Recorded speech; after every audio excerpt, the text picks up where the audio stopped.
Hey, welcome back to the Bourbon Bar. Mike Stenhouse with another edition of Sten Reacts. You know, every day we're inundated with statements from political campaigns, news about policy initiatives that affect your family, campaign announcements, Supreme Court or other court rulings.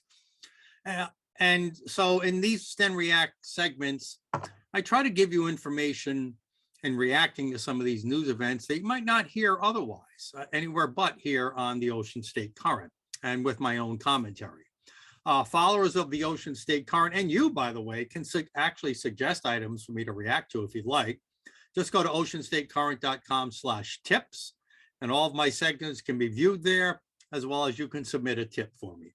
All right, today's comment is what I'm calling, oh, by the way, there's nothing like a charred oak tumbler. Hold on.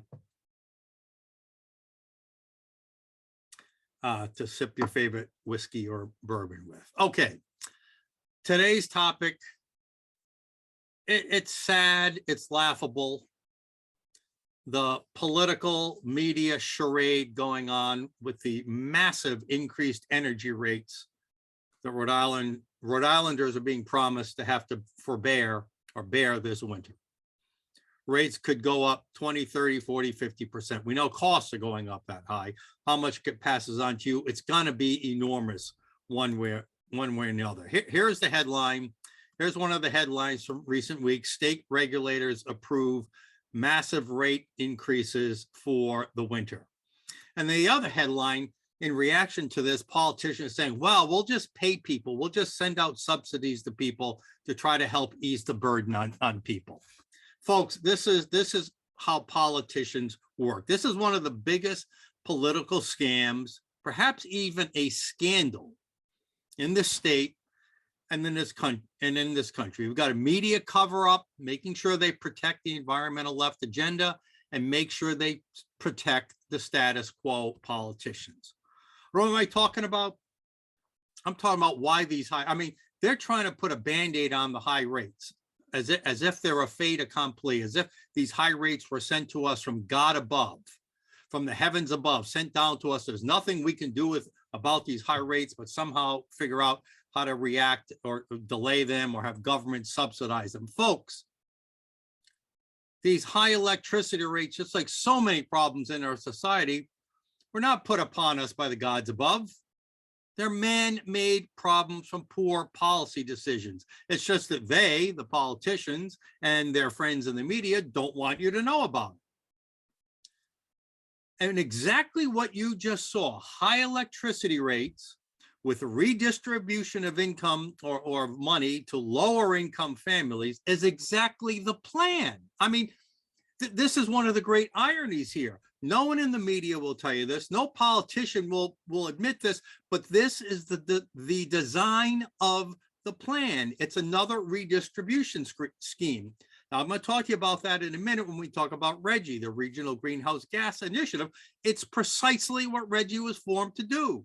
Increase electricity rates, and then redistribute money to lower income people. So we all pay for something, and only the low income people, those they target, get the subsidies. Folks, we have high electricity rates because of bad public policy. I remember the first time I testified at the State House on an energy bill. Nobody cared about what it was going to cost the consumers. I sat there incredulous. I said, wait a minute. I just heard everybody testify. We need to do this in order to meet our green energy target. Oh, look, this would only put us a couple of steps away from our green energy target. What they never talked about was the enormous cost it was going to impose on families and businesses in this state. Rhode Island has the 5th highest electricity rates among all 48 contiguous states. Here's the chart right here. Now you're going to see us actually here 7th, but I don't count Hawaii and Alaska because they have their own unique problems when it comes to energy and electricity. But you can see all these states, California especially, we know they got crazy energy laws. Connecticut, very blue state, crazy energy laws. Same with Massachusetts, same with Maine, same with Rhode Island. Maine's a little further away from places. So we have the 5th highest energy rates. Do you think that's just by accident? Do you think like the left wants you to think that you can just blame Vladimir Putin for that? You know that other states have electricity rates that are 50, 60, 70, even 80% less than us? How come Putin's war in Ukraine doesn't affect them so much? Folks, this is the same pattern we see for all public policy failures of the left.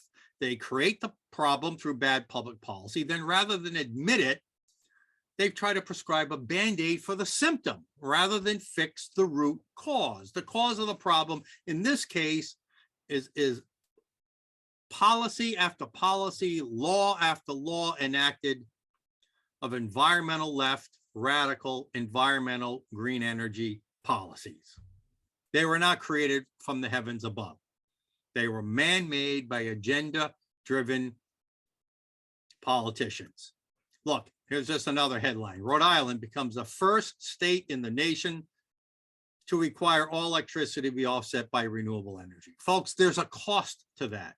Renewable energy, windmills, solar, less abundant, more costly than traditional fossil fuel energy. Certainly more expensive and less abundant than coal, and the same with natural gas. But again, no, we can't have natural gas. We've got to increase our mix of solar and wind, which necessarily increases the price of electricity that you and I pay. Now, back to RGGI, the Regional Greenhouse Gas Initiative. Rhode Island is just one of, I don't know, maybe 12 or 15 states in the Northeast that has agreed to this regional compact. Do you know what RGGI says? I mean, this is the plan. Again, I'm going to stress this. What you are seeing is the plan. RGGI was formed for two reasons. Artificially raise the cost of electricity. All energy producers who sell into the Northeast or produce energy in the Northeast basically have to pay added fees and taxes in order to distribute and produce their energy. Increases that are passed on to you and I through higher electricity costs.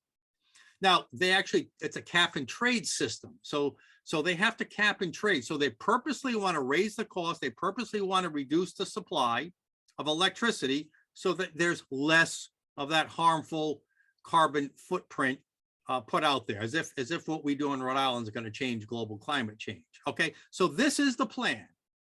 Cap and trade. We will sell these credits to energy producers for how much energy you want to produce. An interstate compact organization called RGGI, the Regional Greenhouse Gas Initiative, collects these fees from selling these electricity production credits, and they redistribute that money back to the state, so the states can then redistribute that money to lower income families. Folks, like I said, it's just a redistribution of wealth scheme. But what it does, it raises the cost of electricity for every family and business, and then it reimburses some of those families, those that want to politically appeal to with some of the funds that are collected. It's the plan. Raise costs, redistribute some income and money, I should say, and yet they're complaining about it. But have you heard any politician admit it? These green energy mandates are driving up costs. All the restrictions we have, you've heard all the fights over the years about natural gas and liquid natural gas being shipped into our ports. Oh, we can't have that. Of course, we can't have nukes either. They restrict the supply and availability of cheaper and abundant fossil fuel energy. Natural gas is in some places almost considered a green energy now because of its abundance and because of its low emissions. But in Rhode Island, we don't accept that. So we reduce the supply and raise the cost of traditional fossil fuels and mandate that much more expensive wind and solar energy is part of the Rhode Island Energy National Grid mix. This is exactly what's going on in the state, and this is why your energy costs are so high.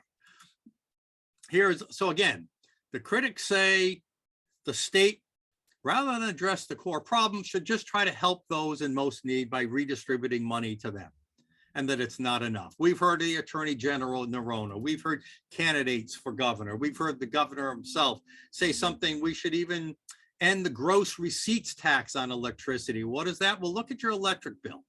Again, these are Band-Aid fixes. They don't address the core problem, which is the green energy policies, these unattainable ineffective, but yet costly green energy policies. Here's the gross earnings tax. Look at all these other things they charge you. I don't know what they're for. Renewable energy distribution, energy efficiency, but here's the gross earnings tax. You pay a tax. Not only do you pay a high rate for your electricity, if you're a consumer or resident or commercial owner, a user of electricity, they tax you on it too. It looks like it's 4.1% right here. So they're talking about, well, let's do away with, or let's suspend temporarily this gross earnings tax on energy. Folks, that's not a solution. It's just a Band-Aid to cover up the fact that their policies have failed. And remember, folks, when we talk about local cost of living, we're really talking about local inflation. Policies such as these, energy policies, energy prices are a big part of inflationary pressure. So other public policies add other pressures on local inflation. So you want to know why inflation is so high in Rhode Island and the cost of living is so high in Rhode Island, why our energy costs are so high in Rhode Island. Don't blame Putin. Don't blame the gods above. It's your elected officials who have created these costly and ineffective policies. Remember, you can go to oceanstatecurrent.com/tips, where you can submit a tip, a piece of video, a document, a statement by somebody or someone or some entity that you think we should react to. So for Sten Reacts, this is Mike Stenhouse. We'll see you next time.